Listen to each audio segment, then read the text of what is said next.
My name is Martin Palmer. I am Chief Executive Officer of Faithinvest, which is a relatively new organization created to help the major religions move their investment portfolios, which constitute about 14% of the total investment market, into environmental and sustainable investing. And I'm delighted to be joined. I welcome the two guests I can see, which is Rabbi Berkowitz and Dr. Anna Sun. So delighted to have you join us. As I say, I cannot see whether we have any questions. I'm going to ask each of our panelists to just very briefly introduce themselves. So Anna, if you would like to go first, and then we'll catch up with the others. Good morning and good afternoon for our friends and colleagues in Europe, in Italy. It is a pleasure to be invited to be part of this very important event. I am a scholar of Chinese religions, particularly of Confucianism. I'm here to share some of my knowledge of the Chinese religions and the way we can perhaps all work together towards a goal of regeneration. Thank you, Anna. Rabbi Berkowitz, please introduce yourself. Good afternoon and good morning. It's an honor to be here. My name is Rabbi Avraham Berkowitz, and I belong to the global Jewish community, but I work on many projects where we think about how we can use our wisdom and resources to help move forward the most important issues for mankind and the planet. Thank you, Rabbi. And then Bishop, I'm trying to see you now. The scene's moved, but I believe you are there. Would you do us the kindness of introducing yourself? I am the Chancellor of the Academy of Sciences, and I was Professor of Philosophy, and I retired as Professor of Philosophy. So this is all. Thank you. I am very happy to be with you, and thank you. There is one way to retire as a bishop. It's me now? Sí. Yes, I am. Yes. I am Stefano Zamagni. I am Italian, and presently president of the Pontifical Academy of Social Sciences. I am an economist. I studied in Milan and in Oxford as a postgraduate student. Thank you. Thank you very much indeed. Thank you. I'm delighted to have this honor of chairing you, and I see we have about half an hour, so we will make the best of this. Our question here is spiritual leaders for a regenerative economy. And one of the problems that I have found after many, many years of working in the environmental and religious world, and now in the financial and religious world, is that most people assume that the role of spiritual leaders is that they're just going to preach at you, or that at the very best, if it's an environmental group, they want you to preach on a Friday in the mosque, a Saturday in the synagogue, and a Sunday in the church, their message. And I always have to explain to them that it's a little bit more complicated than that. I think also, as with Anna, I'm a China specialist, more to do with Taoism than Confucianism, so we'll keep our distances on that one. But I love the Confucianist phrase, which is first practice what you want to preach, and then preach about what you practice. And one of the struggles we've been having on the Pope's COVID Commission, which I'm a member of, has been trying to persuade the secular agencies and the business world that the major significance and contribution of the Catholic Church, indeed of the faiths per se, is not just to send yet another letter to the G20 telling them what they ought to do, but to actually put our own houses in order, given that we are one of the major stakeholders on the planet. As I say, in terms of the investment portfolios of the major faiths, we calculate that that's about 14% of the total investment market is owned by faiths. Hence, my organization, Faithinvest, working with them to shift that into environmental and sustainable investing. We run 50% of schools around the world, a third of all hospitals. We own 5% of commercial forests, 8% of the habitable surface of the planet. And we probably serve around about 500 million meals a day through our religious networks, our schools, our hospitals, our welfare, etc. So we are major elements of the planet's economy and of its civil society. And it's really that I'm wanting us to try and address today, to move away from the idea that the role of spiritual leaders is to tell other people what to do. We are now engaged with the UN, with the World Resources Institute, with the Vatican, in launching a program called Faith Long-Term Plans.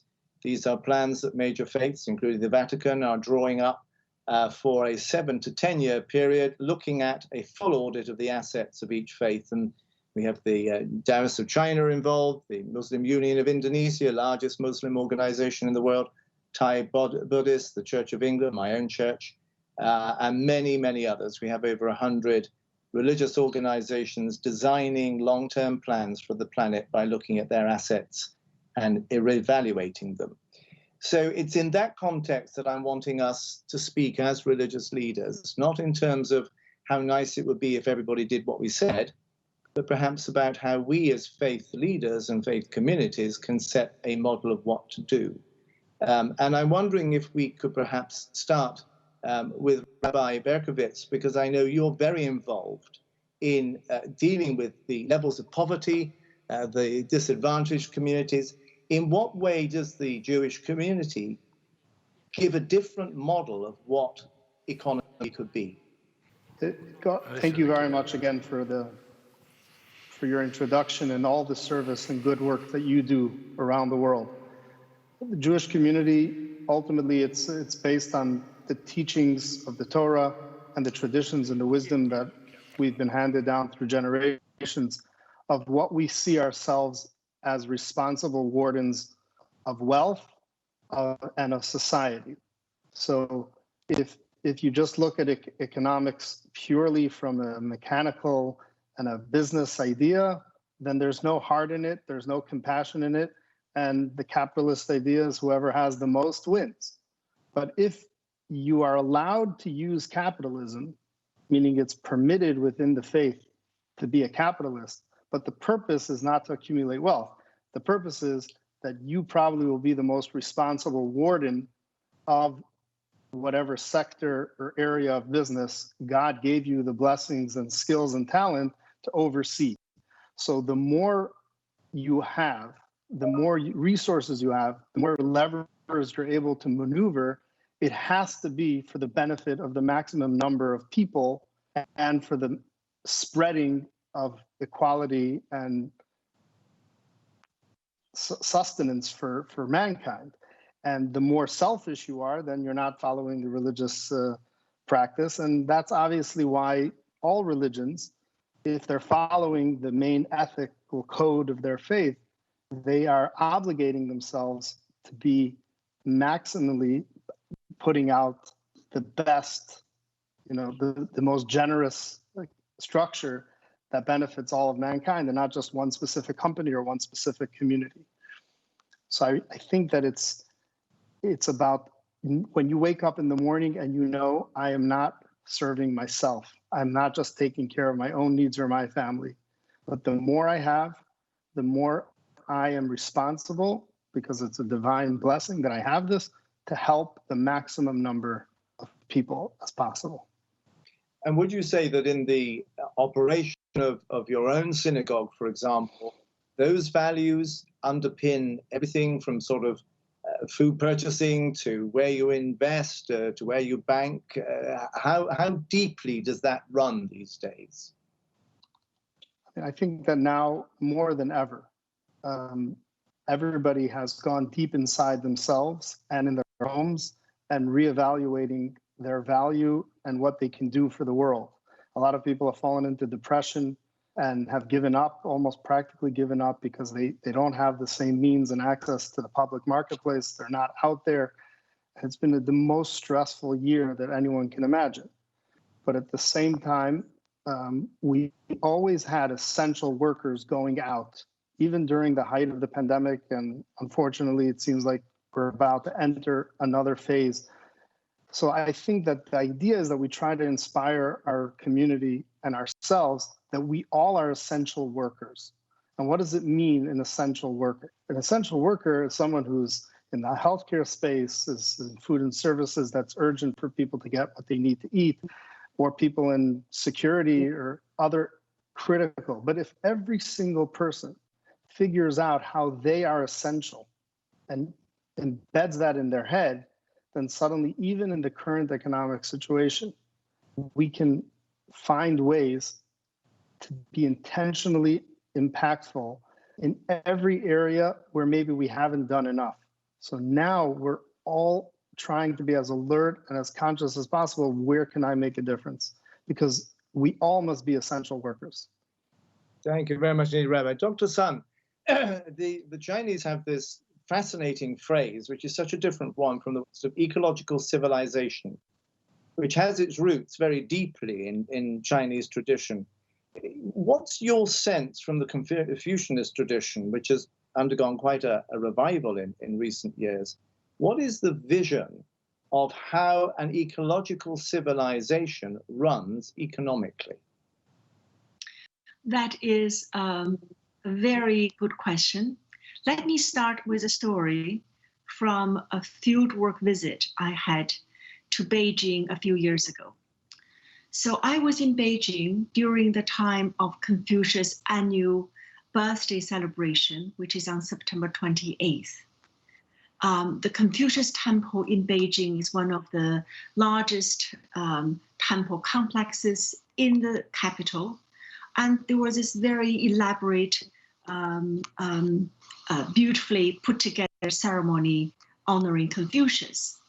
So after the main events were over, I saw a group of very well-dressed, but obviously not religious professionals waiting to enter the temple. There were over 100 of them, both men and women. And so I approached them and asked, why are you here? What are you about to do? And they said, we're members of the Association of Confucian Merchants, Confucian businessmen and women. And we're here to pay our respect to Confucius, whose ethics we live by in our daily life as well as in our business practice. And some of them said to me that my individual ambition and excellence drive my business success, that it is my duties to others that are the foundation of a meaningful and good life. So from that example, you can see the vision of business success, or worldly success, is intimately connected to our moral duties to others. And I think that is fundamental to a Confucian view of life. And that phrase you used, Martin, is a beautiful one, the ecological Chinese world view of morality, of ethics. It is duty we have not just to one another, but also to our environment, to animals and plants around us, to the planet Earth, to which we owe everything. To what extent do you feel that is now beginning to permeate more deeply into Chinese thought? I mean, we have the Belt and Road program, which is the world's largest infrastructure development ever. Enormous amount of funding, enormous amount of development, of the building of roads and railways and ports and so forth. How does that wonderful phrase of ecological civilization balance with this massive drive towards industrialization across now, I think it's 60 different countries from China through to the Arab and African worlds? I think China's ambitious plan for the One Belt, One Road, a global vision that has to be tempered with traditional ethics, such as Confucian and Taoist ethics. In other words, as it is laid out, it is a fantastic visionary understanding of global economy, but it doesn't necessarily have the ethical content we're speaking of. It needs to take on the issues you raised, the idea of the ecological civilization, the idea of the duty we have to one another as well as to the environment. I think what's interesting about the Chinese view of life, or the Confucian view of life from where I stand, is that it is not a worldview of rights, but a worldview of duties. Thank you very much indeed. That yes, absolutely. And I try, but not very successfully, to follow the philosophy of Wu Wei, actionless action. It doesn't always work for me. I tend to be too busy.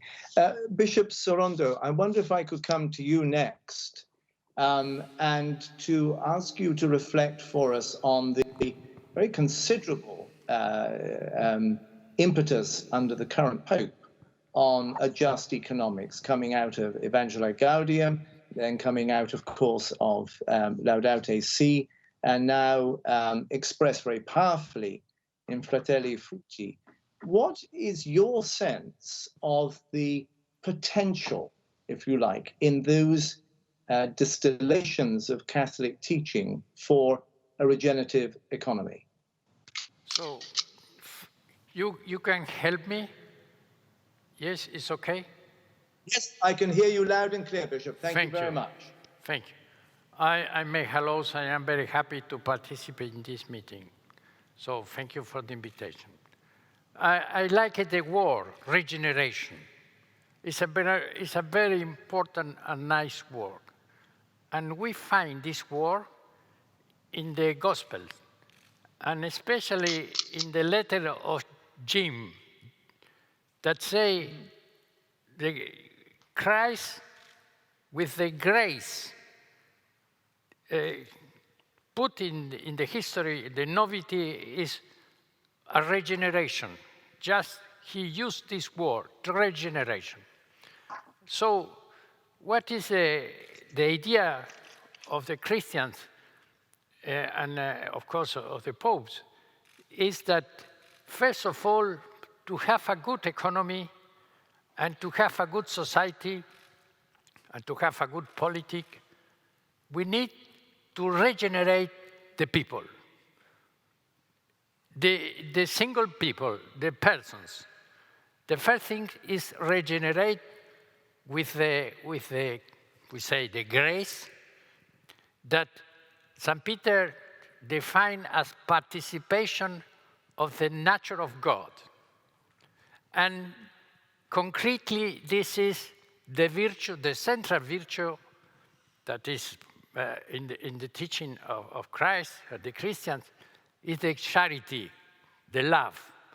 The love to himself and to the other people.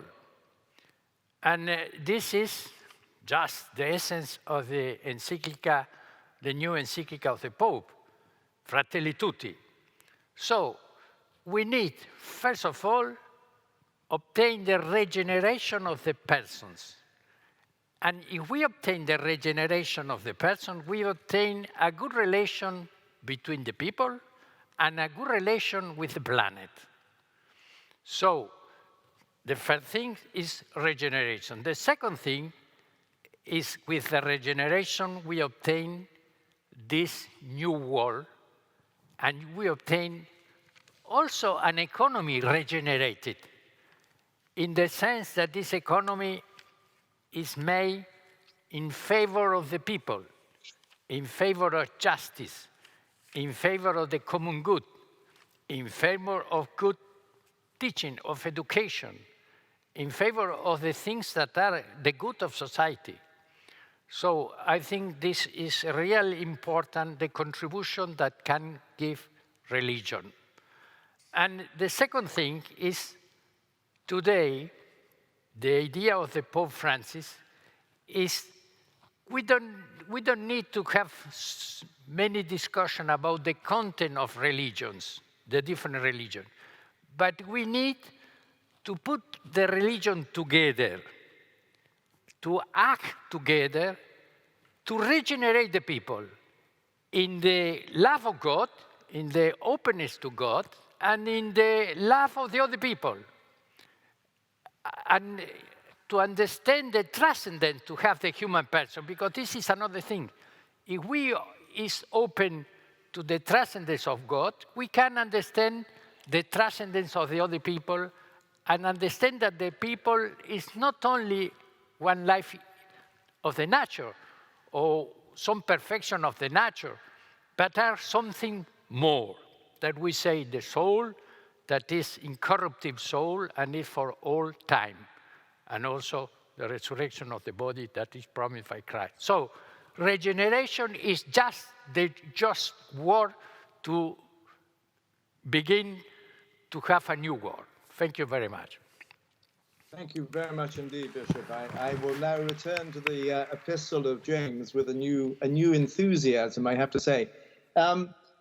President Zamagni, can you take us from the perspective of the social sciences, but also from a pontifical academy, can you take us into some of the possibilities and opportunities that the faiths have as stakeholders in civil society, rather than just as preachers? What is it that we should be focusing on most as the most sustainable, oldest, most long-living section of civil society?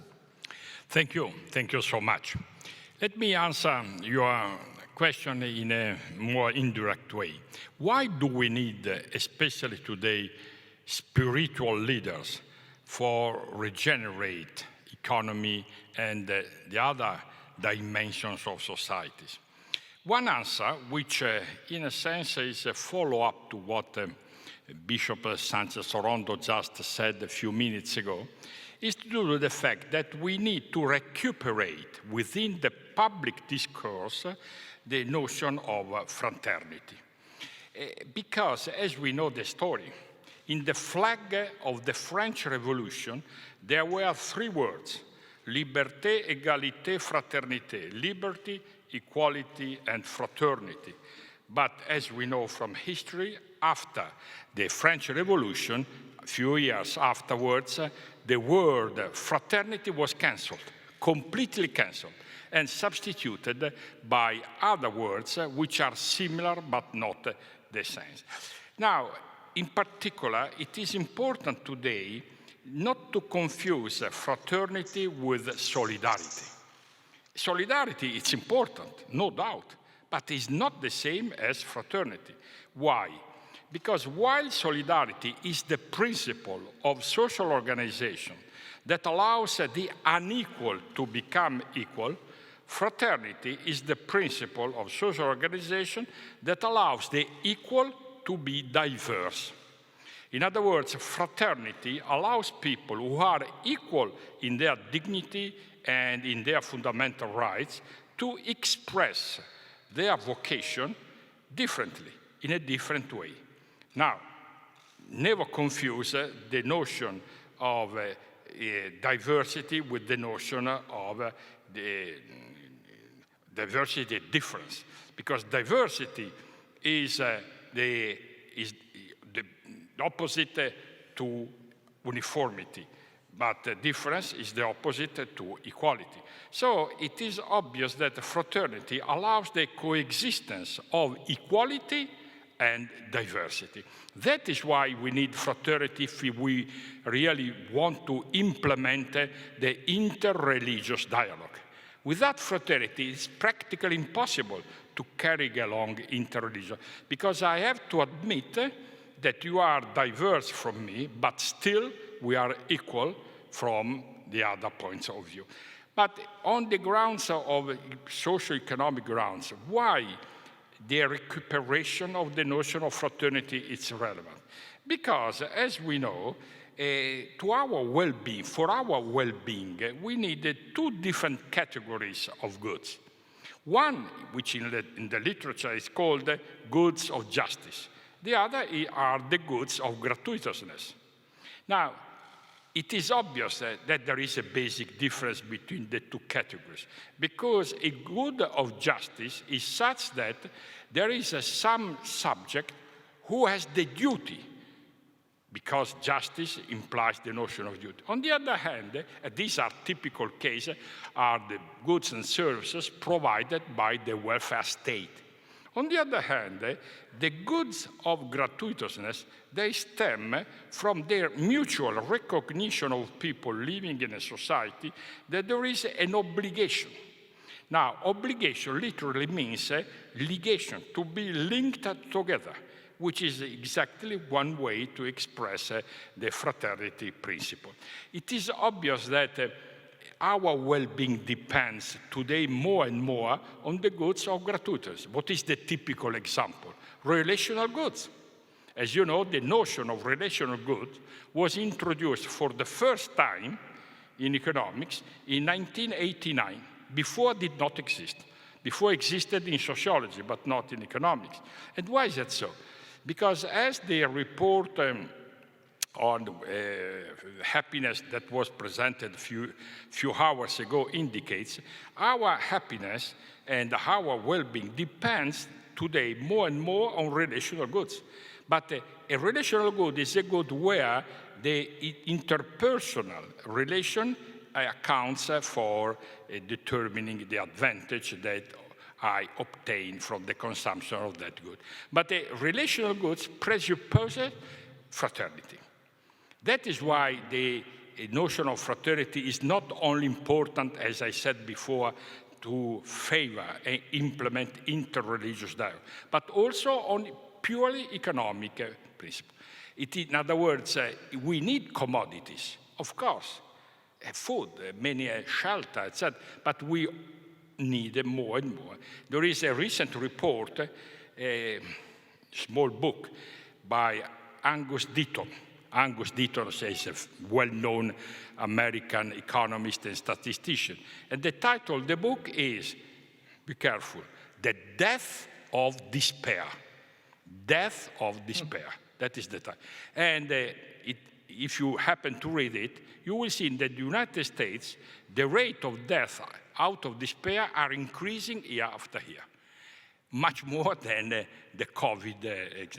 And that is why people commit suicide away, because they lack relational goods. And that is right. To conclude, what is the enemy to the notion of fraternity? In other words, why is so difficult to implement?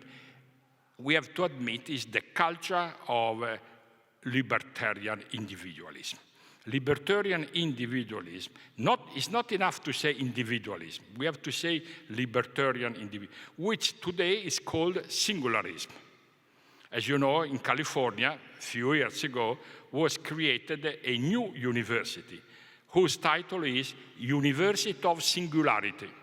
Go and read what do they teach in that university. You will see. It is obvious that singularism is the exaggeration of individual. So unless we change our cognitive maps, the principle of fraternity will find it. That is the point that Pope Francis elaborates in this last encyclica, Fratelli Tutti. Thank you very much, Paolo. Okay, thank you very much. Now we have very little time left, but I'm going to ask both Rabbi and Dr. Sung, just very briefly, from your own traditions, what is the main purpose of working side by side with other faiths on these kind of issues, exactly as the President has outlined for us, that need to be collaborative here? Very briefly, within your traditions, what do you bring to a multi-faith perspective from your own faith traditions? Rabbi. I am an economist, not a professor of law. But my colleagues from the legal profession, they are elaborating in the last few years a new area of research which is called fraternal law.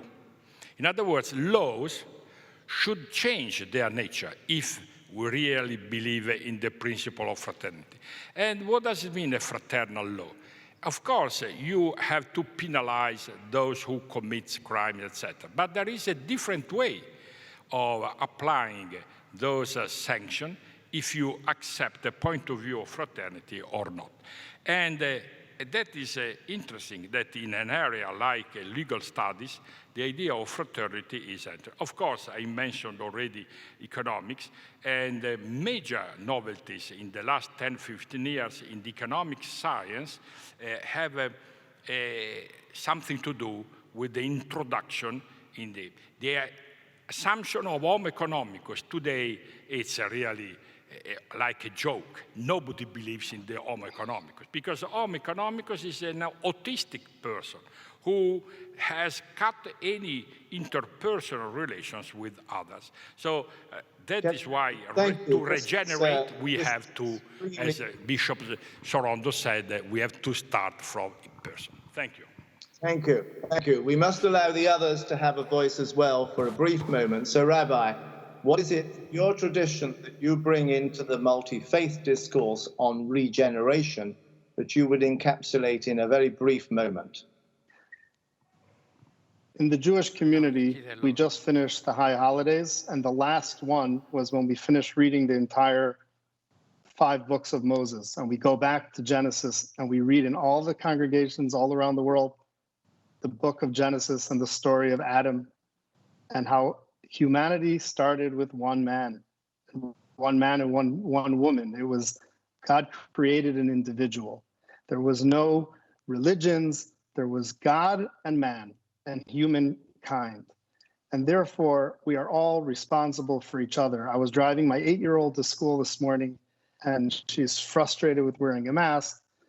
And she tells me, I said, do you know why you wear a mask? She says, yes, it's like the man on the boat that's drilling a hole in his seat. He bought a ticket. He thinks he can drill a hole, but if there's a hole in his seat, it will make everyone drown. We've all become amateur epidemiologists with this virus. We see that it doesn't matter what court you belong to, what sociographic or social community, religious community, if the virus is spreading, it's invisible. We have a responsibility to humankind. So whatever sources of religious teachings you have, it's our responsibility to bring it to the forefront and help humanity, because one man, one individual is the entire world. Thank you, Rabbi. Dr. Sun. I have been listening with great attention to what the bishop and the president said, and the values expressed in your remarks are from new forms of solidarity, from compassion to the good of justice and the good of fraternity as a relational good. Those are ideas that, in fact, can also be found in Confucianism.